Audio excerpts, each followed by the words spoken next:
Olá, eu sou a professora Érica, professora de português aqui do Colégio Amorim, e na aula de hoje vamos falar um pouco sobre as orações coordenadas. Mas antes de falar sobre orações coordenadas, a gente vai falar um pouquinho sobre onde elas se encaixam, não é? Alguns conceitos básicos que eu trouxe antes da gente falar sobre isso. Então, o que é um período? Um período é uma frase organizada em orações. A gente sabe que oração, né, sempre precisa ter verbo. E dentro disso a gente tem o período simples, que tem apenas uma oração, chamada de oração absoluta. Se ela tem uma oração, evidentemente que vai ter um verbo ou uma locução verbal. Né? E o período composto, que possui duas ou mais orações que podem se relacionar por meio de dois processos sintáticos diferentes: a subordinação e a coordenação. E a coordenação é o que interessa para a gente. Então, sempre um período coordenado vai estar sempre dentro de um período composto, certo? Vamos lá. Num período composto por coordenação, as orações são independentes e sintaticamente equivalentes, ou seja, não agem como se fossem termos de outra oração, nem tem um de seus termos na forma de oração. Então, na oração coordenada, então aqui, ó, eu tenho um exemplo. Cheguei em casa, jantei, tomei banho e dormi. Então, cheguei é um verbo. Se eu pegar aqui, cheguei em casa e eu parar por aqui, eu vou perceber que eu tenho o meu sujeito, eu tenho o verbo e o complemento verbal. Não é? Então, aqui eu tenho uma oração que, se for pensar, ela é completa. Ela não tem termos que dependam de outra oração para ter o seu sentido completo. Né? Jantei também, ela não depende das outras para que tenha o seu sentido. Então, aqui eu não dependo de outro termo para dar sentido, e aqui a oração também não é um termo, né, em forma de oração. Então, é por isso que é coordenada. Cada oração tem sua estrutura, seus termos, e uma não depende da outra para ter seu sentido. Agora, a classificação, né? Tem duas classificações: as coordenadas assindéticas e as coordenadas sindéticas. Então, as orações coordenadas assindéticas ocorrem quando a conexão entre elas é feita só por uma pausa, que normalmente é uma vírgula. Né? Então, avisei várias vezes, ninguém quis ouvir-me. Então, eu tenho uma oração aqui: avisei várias vezes. Não é? Outra oração: ninguém quis ouvir-me. Eu não tive nem nada para juntar essas duas orações além da vírgula. Não é? Então, assim é uma coordenada assindética. Tem a ausência do conectivo, a ausência da conjunção, que é a palavrinha que junta as duas orações. Né? Para que o aluno pense, né, ou lembre, porque assindético, né, a gente tem que pensar assim no normal e no anormal. Né? O que é anormal não é normal. Então, o que é assindético não tem a conjunção, não tem o conectivo. Já as sindéticas, elas são introduzidas pela conjunção. Né? Como eu já disse, a palavra que faz a junção das duas orações. Então, ele não trabalha é uma oração.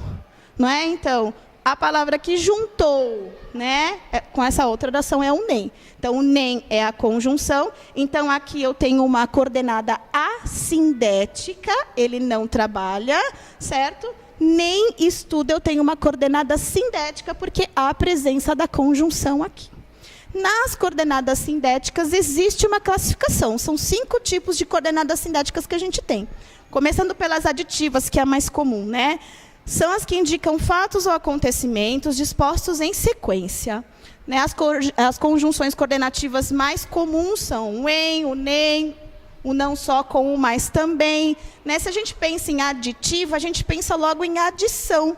É a soma das ideias, a junção das ideias. Né? Examinei o paciente é uma ideia. Solicitar alguns exames é outra ideia. Se você for pensar, essas duas ideias se interligam. Então, aqui eu uso uma conjunção que dê a ideia de adição, que foi o e. Ele não só canta, mas também dança. Eu juntei essas duas ideias também, não é? Com uma conjunção aditiva, que dá a ideia de adição. As adversativas exprimem fatos ou conceitos que se opõem ao que se declara na oração coordenada anterior. As conjunções coordenativas adversativas típicas são o mas, contudo, entretanto, todavia, porém. Adversativo, a gente pensa em adversário, né? Adversário é o oposto. Então, assim, jogou bem, é uma ideia. Ele não venceu, é uma ideia oposta. né? Porque se fosse aditivo de adição, ele deveria jogar bem e vencer, mas aqui ele não venceu. Então, eu tenho ideias contrárias, chamadas, então, de coordenadas sindéticas, nesse caso, adversativas. As alternativas exprimem fatos ou conceitos que se alternam ou que se excluem mutuamente. Essa relação acontece, na maioria das vezes, pela conjunção ou, né? Além dela, emprega-se os pares ora, ora, já, já, quer, quer, e até mesmo ou.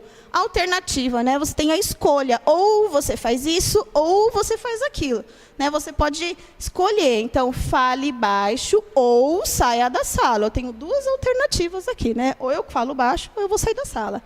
Ora fica calmo, ora está agitado. Olha só, estou alternando, né? A pessoa fica calma às vezes e fica agitada às vezes. Então, por isso, alternativa. Conclusiva, expressa uma conclusão lógica que se obtém a partir dos fatos ou conceitos expressos na oração anterior. A conjunção mais empregada na língua falada é o por isso, né? E na língua escrita pode aparecer o logo, portanto, e o pois posposto ao verbo. Essa conjunção posposta significa que ela vem depois, posposto, né, que vem depois do verbo. Então, vamos concluir. Ela é carioca. Concluindo, ela é brasileira. Então, é, pois, brasileira. Então, vocês estão percebendo, pelo que eu estou explicando, que as coordenadas sindéticas, a classificação dela é bem tranquila, porque os nomes são fáceis, né? São coisas que a gente até no dia a dia percebe. O que é adicionar ideia, o que é ser um adversário, o que é alternar, o que é concluir, né? Então, o aluno, só pela ideia, consegue atingir bem a classificação. E a última classificação, que são as coordenadas sindéticas explicativas. Expressam justificativa de uma ordem, sugestão ou suposição. As conjunções mais usadas são o que, o porquê e o pois também, que acho que a única coisa que a gente tem que ficar mais atento nas coordenadas, que esse é anteposto ao verbo, ou seja, ele vem antes do verbo, né? Na conclusiva, o pois vinha posposto, era depois. E nas explicativas ela vem antes. Então, deixe-me em paz. Deixe-me em paz é uma oração, coordenada assindética, né?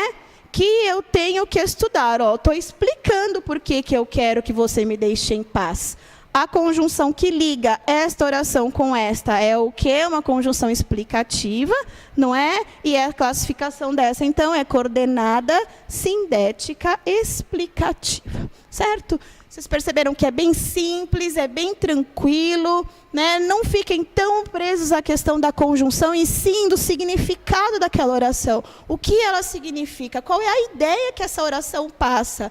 Porque às vezes a gente fica preso à conjunção e às vezes a gente pode errar, né? Nem sempre o e, o mas vai ser aditivo ou adversativo. Dependendo da ideia da frase, tem classificações diferentes. O que nós colocamos aqui é a maneira mais comum, mas nem sempre é assim. Pense que cada oração vai ter a sua ideia. Apegue-se à ideia da oração, não só a classificação da conjunção, para que você acerte. É isso, pessoal. Obrigada por hoje. Tchau, tchau.